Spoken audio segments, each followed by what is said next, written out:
is it? Another case for Nick Carter, master detective.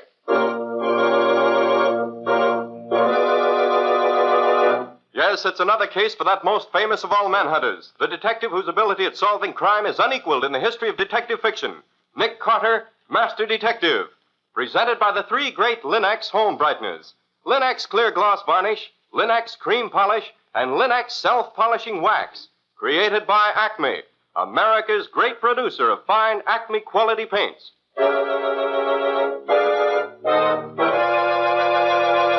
Today's curious adventure. Ready for murder.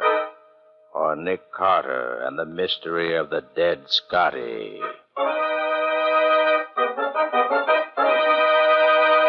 In just a moment, we'll hear how the dead Scotty dog helped Nick Carter solve the mystery of the Ames farm, and of how he saved from death the young heir to the estate who was ready for murder. You know, it doesn't take folks long to learn what's worthwhile.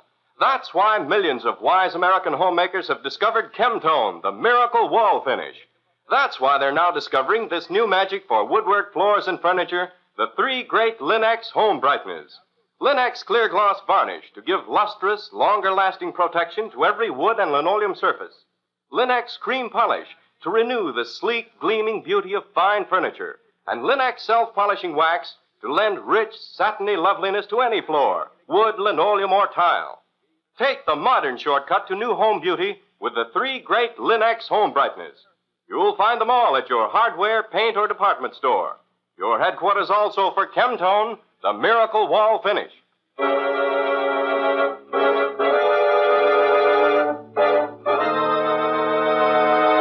And now for today's mysterious adventure with Nick Carter. As our story opens, we find Nick and Patsy just entering the hotel room of John Ames, a young friend of Nick's. Oh, hello, Nick. Patsy. Hello, John. Glad to see you. Come on in. Thanks. Good to see you again. Oh, Nick, look at that darling Scotty on the bed. Hey, Mac, get down off that bed. Oh, he looks so cute there with his head on the pillow. I've never been able to break McTavish of the habit. Oh, by the way, this is Chief Danis, the local police. Nick Carter and Patsy Bowen, Chief. How do you do? Carter. Well, let's get down to business. Chief Danis and I have just come from my Aunt Mary's funeral, as you know. The coroner's verdict was that my Aunt Mary killed herself with aconite. But I don't believe it. Why not, John? Well, first, because she wasn't the suicide kind. Second, because if she'd wanted to kill herself, she would have used poison she was more familiar with. She was a gardener, knew all about nicotine sulfate and arsenic and so on. Well, nothing very positive there. Well, Mr. Carter, how about this? Since John's grandfather, old Henry Ames, passed on at the age of 83 4 years ago, 3 of the heirs have died. Typhoid killed Frank last year. Phil was shot in a hunting accident 2 years ago. And now Mary dies of aconite poisoning. But the Purcells keep right on running the farm, the way they always have. Who are the Purcells? Adam and Paul Purcell were first employed as farm managers by my grandfather. Each successive owner since then has kept them on.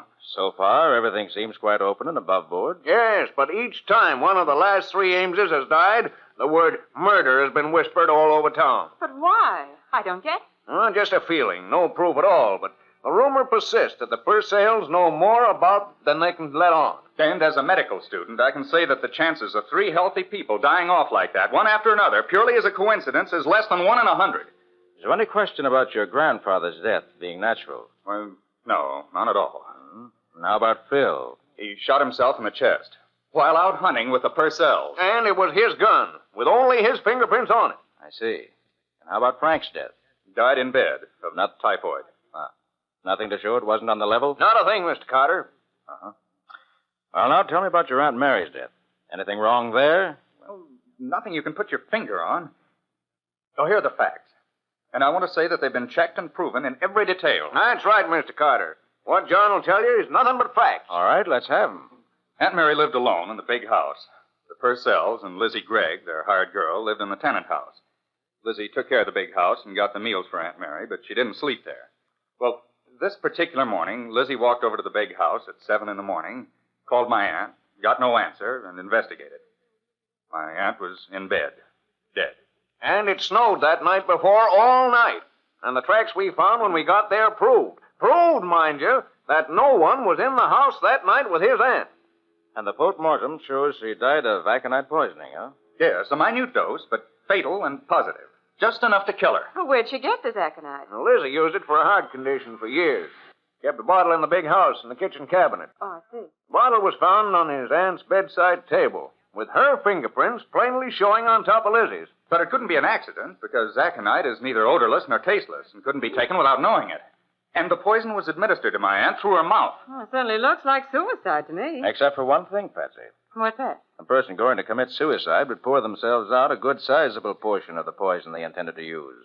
Not just barely enough to kill them. She wouldn't know enough to do that. She didn't leave any suicide note either. But if it wasn't suicide, and if she couldn't have taken it by accident, and if nobody could have forced it on her without her knowing it was being done, where does that leave you? Exactly, Patsy. It proves just one thing in my mind. It proves a cold-blooded, deliberate murder, carefully planned and executed. I don't know how it was done, but it was.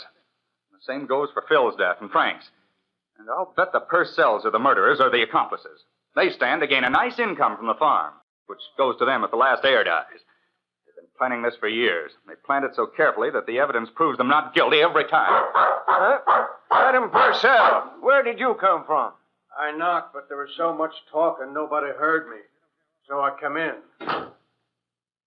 John, I heard what you said. Well, I meant it, every word. How do you happen to be here, Purcell? I heard John was coming down here to meet Chief Dennis and you, Mr. Carter. I guessed why, so I followed him. To spy on me? No, young man, not to spy, to resign. Paul and Lizzie are against the idea. I'm the elder brother, and what I say goes. You mean you'll all move off the farm? Just that, and right now. Mr. Purcell, I meant every word I said just now, and I'm not taking back a word of it. But you can't resign, and I can't let you go. No. Why not? Because if they go now, it means either they're quitting under fire, or I'm afraid to live on the farm with them. Besides, I need farm managers, and the Purcells are the best managers I know. I think you're right, John. Well, how do you feel about it, Mr. Purcell? I don't know. But I guess I can stand it if he can. All right. We'll put the food on your table, clean your house, run your farm. But that's all. It won't have nothing to do with you, nor you with us. I understand, and I agree. I'll be getting along. Hey, quiet, Mac, and get down off my bed. Come on, get down. You going back to the farm tonight, Mr. Ames? Yes, especially in view of what just happened. You still think Purcell's guilty? Yes, I do. Adam wanted to resign either because he was afraid or because he wanted to establish an alibi. Because if I should be killed while the Purcells weren't living on the farm, they'd be cleared of all the deaths. No. I'm going back there and prove that the Purcells actually did what I think they did.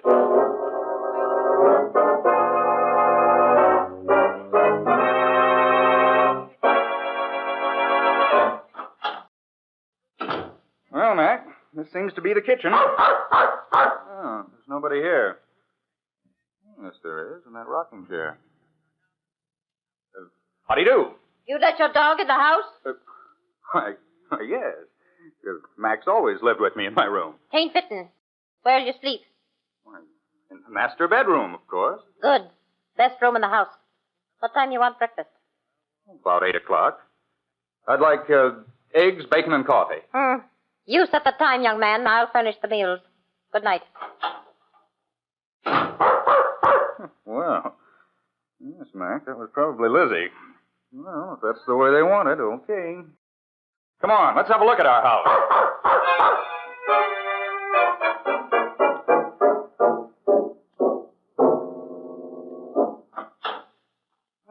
So this is the master bedroom.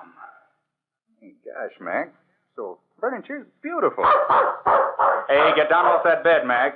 You've got to turn over a new leaf in this house. Lizzie won't have you sleeping on beds, I know. Oh, all right. Stay there for now. Gosh, I wonder why the whole house smells so strongly of alcohol. Smells like a bar. Oh, the phone's here in the bedroom. Swell. Hello? Hello, John. I just thought I'd call and see how you're making out. Oh, gosh, Nick, it's good to hear your voice. This is a grand old house, but it's so quiet you can cut it with a knife. Any new ideas yet? Yes, one or two. Nick, I'd like to have you get me a permit to exhume Frank Ames' body and autopsy the remains. If arsenical poisoning was wrongly diagnosed as typhoid, that can still be checked. All right, John. I'll bring the permit out with me when I come tomorrow. Oh, by the way, if the Purcells were to inherit the farm, where would Lizzie come in? She wouldn't. She has no interest in it at all. She wouldn't get to touch a dollar of it. Why? Oh, just wondered. I understand Lizzie and Paul were talking of getting married about 5 years ago, but nothing came of it. I see. All right, John. I'll see you about 11 in the morning. Good night. Good night, Nick. Well, come on, Mac. You'll have to get off the bed now because I'm getting in it myself.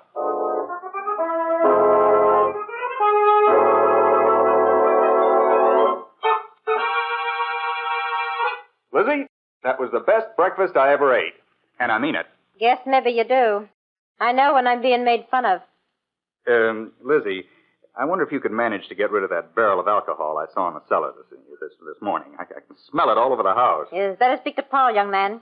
I've been trying to get rid of that barrel all winter. It leaks. Yes, it certainly does. You'll have to get Paul to get rid of it. And he's real stubborn. Hey, where is Paul now? Plowing, of course. Where else this time of year? Well, thanks, Lizzie. See if I can find him.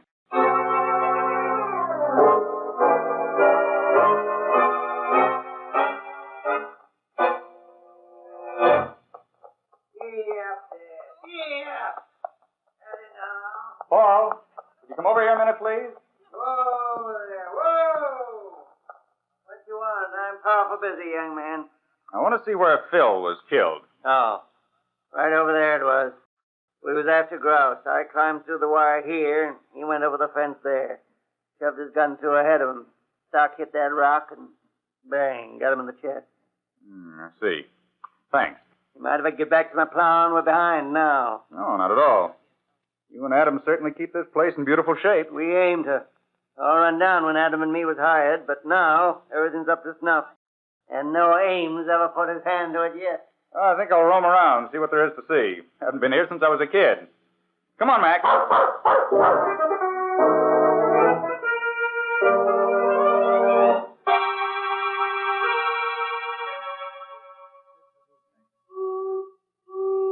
Hey, Mac, look at the time. 11 o'clock.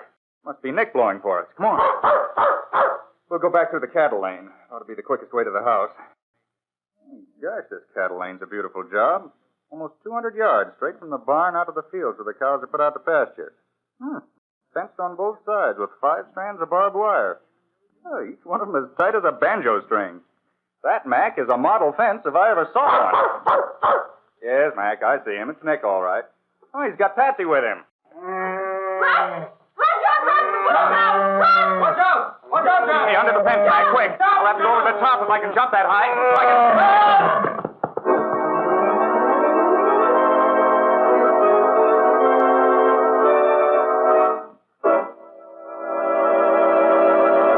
So, the series of accidents is continuing. John's first day on the farm, and already death runs to meet him. Can this murderous setup be solved in time to save John from being killed? We'll see in just a moment. When your youngsters track in mud, slush, or snow just after you've cleaned the floor, you know it's exasperating. But when your floors are protected by Linex clear gloss varnish, presto, those wintertime puddles are whisked away in a hurry. That's because Linex clear gloss keeps dirt and water right on the surface. Linex clear gloss gives a beautiful finish, too. Its gleaming, transparent luster gives that lovely, sparkling, clean look every homemaker delights in. And how Linex clear gloss wears. It even resists damage by hot grease, boiling water, fruit acids, perfume, and alcohol, which makes it especially fine for tabletops as well as for linoleum and wood floors. Best of all, Linex clear gloss is brushed on so easily, so smoothly, that it's practically no work at all. And once it's applied, your home has that handsome, well-kept appearance for a long, long time. Ask for it at your dealers now. Linex, Lin-X, Linex Clear Gloss Varnish. You'll find all 3 great Linex home brighteners and Chemtone, the miracle wall finish, at hardware, paint, and department stores everywhere.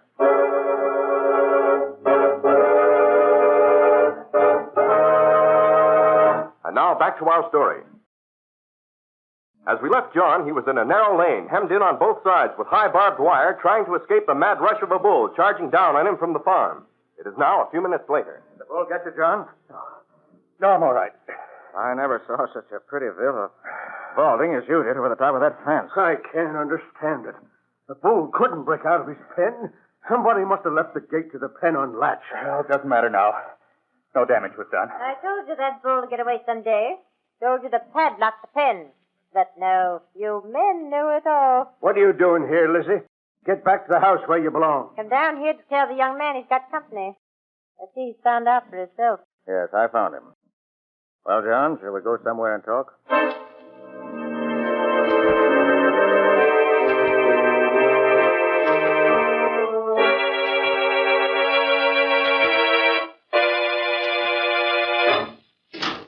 Nobody will bother us here, Nick. Good.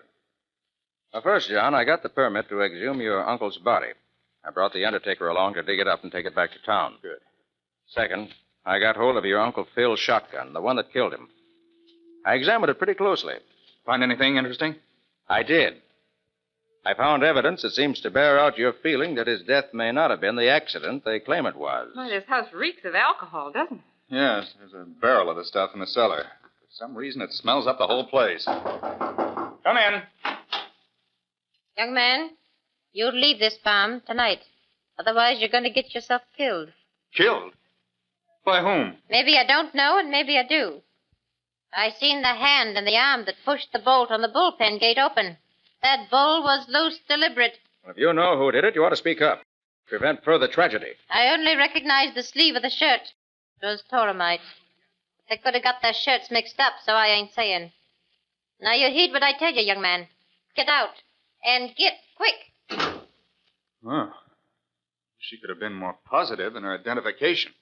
I wonder how positive she really is. Maybe she doesn't know herself. Maybe. But I'm beginning to get an idea. You mean you can see an end to this riddle? No, but I think I begin to see where we're headed. And it's not pretty. Well, I've got work to do right now. I'll see you tonight, John. And in the meantime, be careful.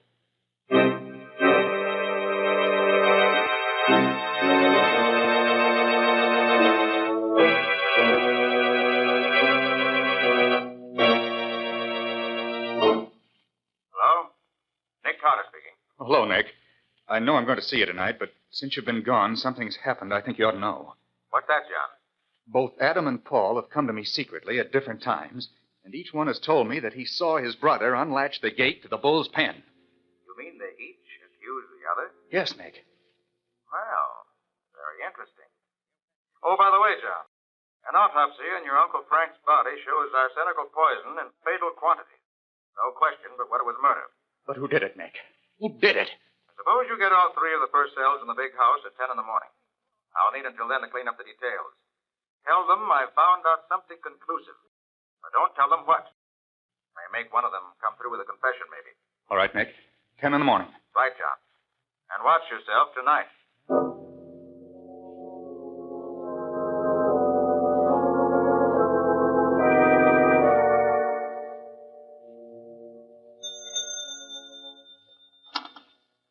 Operator. Emergency. I'm poisoned. Get me a doctor quick. And then get Nick Carter at the hotel. You got that? Get a doctor. And then call Nick Carter.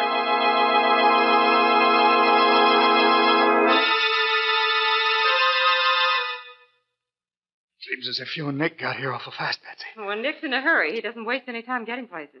You know what you were poisoned with, John? Yes, it was aconite, all right. I know that. I can't figure out how I got it. Your pulse is very low. We've got to make it pick up. Do you know how? Of course she does. Patsy's practically a full-fledged nurse. Oh, it's lucky. There's nobody here on the farm I can trust. Here, drink this, John. It'll stimulate your heart. And you better walk up and down. I just heard on the extension phone that John was poisoned. Is that true? It's true, all right. You only know what you heard on the phone? Why, sure. What else? How is he? We don't know yet. Oh, I'd rather taken the poison in my own stomach than he should get it. I never dreamed of any killing or knowed any was being done. Nick, will you get me... Adam, come quick. It's Paul. What? He's took poison, too. He's hardly breathing. Adam! Paul, too? Paul poisoned? Adam, Paul's dying. If you could let me have some of that stuff you're using for John, ma'am, I'll go tend to Paul. Why, of course. Here you are. Adam! Come in, Lizzie. Come in. Paul must have poisoned you and himself, John. That's the only answer. And that means Paul did all those other things, too. But I took nothing since dinner. It was much too long ago to have waited all this time to take effect. It's impossible. I've eaten nothing and drunk nothing since 7 o'clock. It's 2:40 in the morning now. And what in the world could... If that's the doctor, Patsy, rushing to Paul. Okay. Paul must talk before he dies. He's got to clear this thing up. John, Did you say you'd had nothing to eat or drink for the last 7 or 8 hours? That's right, Nick. The same as Aunt Mary's case, exactly. She was poisoned without knowing how it was done. So was I. The answer to one is the answer to both. And Paul's killing himself looks as if he were that answer. Although I can't figure out how he could have done it. John, I'd like to have a look at your room. Feeling strong enough? Yeah, sure, Nick. Let's do it now.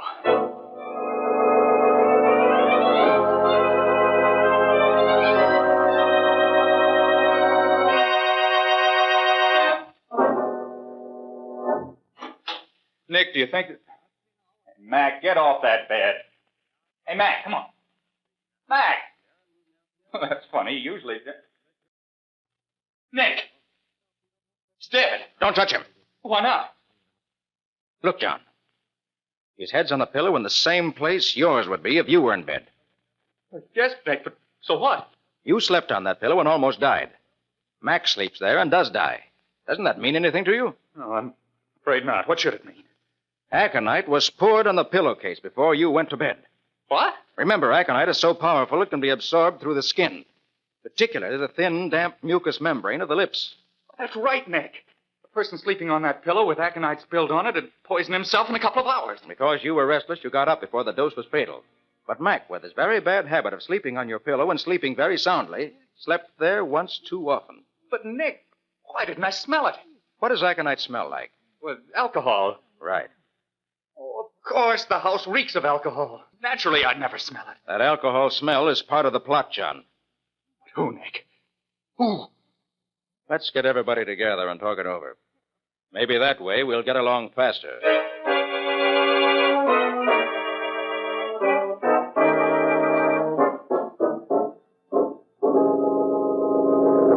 So up to now, we've got this much settled. I found that the safety catch on the shotgun that killed Phil 2 years ago had been tampered with, so it is no good. Lizzie swears she saw Paul fooling around the gun just before the accident. An autopsy proved that Frank was killed by a mixture of arsenic and boron, which Lizzie and Adam both say Paul was trying out as a new spray for bean beetles. The bull was let out of his pen on purpose, unquestionably to kill John Ames. Lizzie says she recognized the torn sleeve of Paul's shirt on the arm she saw slip the latch. Adam agrees with her. Unfortunately, Paul died without saying anything, so we don't know his side of the story. But we do know he told John that Adam did it. I don't need to hear no more, Mr. Carter. I'm packing up and getting out of here now, tonight. I'll help you pack, Adam. I know where your things are. I ain't leaving you. You ain't a Purcell, Lizzie. It ain't fair to ask you to share my troubles. But I want to, Adam. I've always looked after you. You think I'm going to stop now? Lizzie, you're real kind, but I can't allow it. I can take care of myself. Adam, if I were you, I wouldn't refuse Lizzie like that. Huh? She's in love with you. She ain't neither. Lizzie's an old maid. That's where you're wrong. And that's where everybody went wrong. Lizzie is in love with you. That's how all this came to happen. Oh, Nick, you aren't making any sense now. Yes, I am, Patsy. Lizzie hated Paul for not marrying her that time they were engaged. Now she's grown to love Adam, and she wanted him to have the farm because she thought that was what he wanted more than anything else in the world. So she tried to kill off the heirs, one after another, and throw the blame on Paul. But the safety catch on Phil's gun. The poison that killed Frank. Oh, John, any farm woman knows enough to do those things, and she killed your Aunt Mary the same way she tried to kill you. No trace of aconite was found on your aunt's pillow because Lizzie changed the pillowcase before calling for help. She'd have changed yours, too, if things had gone right, but she didn't have time. And every once in a while, she spilled a little alcohol out of the barrel in the cellar to keep the house smelling of it. But that's not proof, Nick. No, it isn't. But I'm willing to bet that if you look, you'll find she just changed Paul's pillowcase. And I don't doubt you'll find that pillowcase still smelling of aconite somewhere in the house where the Purcells live. And that will be proof. You don't need to look. Of course I done it. All of it. Just like you say. It was easy. You're all so dumb. Just like old men. Never thought a woman could do anything for you but cook and sew. Listen. Letting the bull out of his pen. You couldn't have done that. Oh, couldn't I? Look at my hands. They look just like a man's. I put one of Paul's shirts under my skirt when I went out to the barn and slipped it over my arm when I opened the bolt. Nobody knowed it was me. Even them as saw me do it didn't know. How did you know, Nick? It had to be that way. There was no other answer that would fit all the facts as I gathered them in. The exact method used and the motive behind it were the things I had to find out before I could act. Lizzie almost beat me to it this last time. I didn't think she was ready to act so quickly. Gosh, Nick. I hate to think of having to turn her over to the police. Since I've been here, I've grown fond of Lizzie. You won't have to feel sorry for me, young man. I do things instead of talking about 'em. When you was John, I took the rest of the aconite in the bottle. Now just leave me be. I'll die without no help from any of you.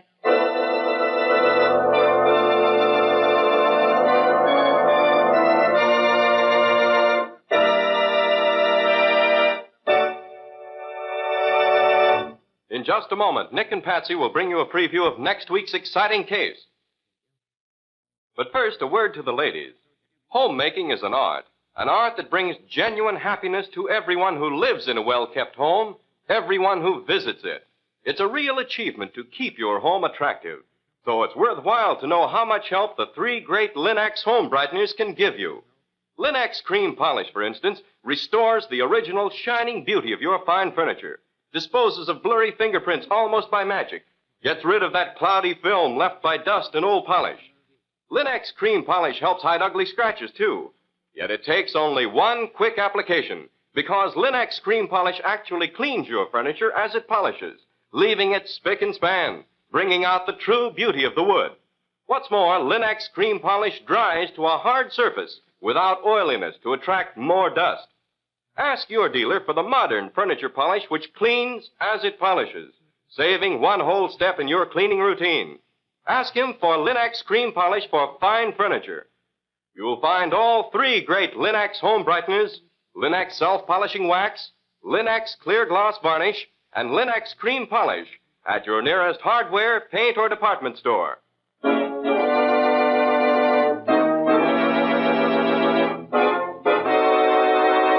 And now let's hear from Nick Carter himself.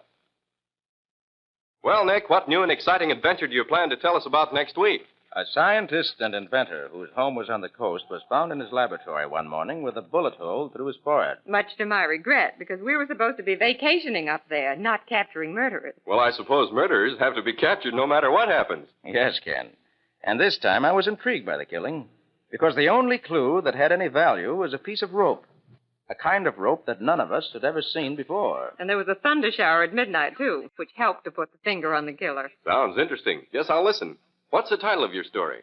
I call it Crime at Cold Harbor. Or The Mystery of the Murdered Scientist. And that's all for now. Details next week. So long. So long, everybody. And so long to both of you. We'll be expecting to hear from you again next week as usual.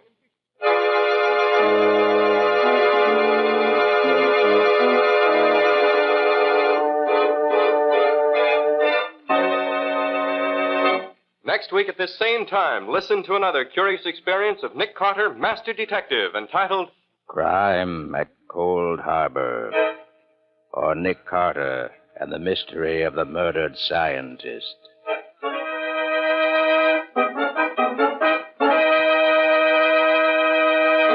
Nick Carter, Master Detective, is featured in Street and Smith magazines. Lon Clark is starred as Nick with Helen Choate as Patsy. Original music is played by Lou White, and the programs are written and directed by Jock McGregor. Nick Carter, Master Detective, is presented at this time and over these same stations each week by the three great Lin-X home brighteners. Lin-X Clear Gloss Varnish, Lin-X Cream Polish, and Lin-X Self-Polishing Wax, created by Acme, America's great producer of Acme fine quality paints. This is Ken Powell speaking for the thousands of Lin-X dealers all over America and saying so long until next week. This is Mutual.